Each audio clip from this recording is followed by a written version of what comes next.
How to fix sorry the photo cannot be loaded problem on Instagram. So first click on profile.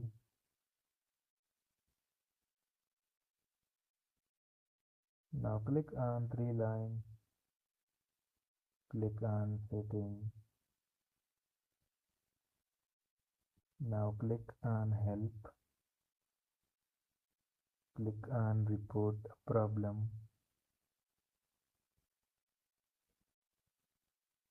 Tap again on report a problem.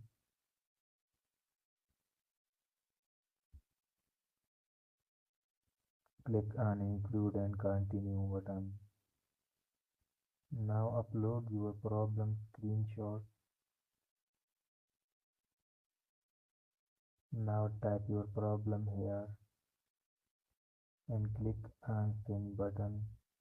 In 24 hours, your problem will be solved easily.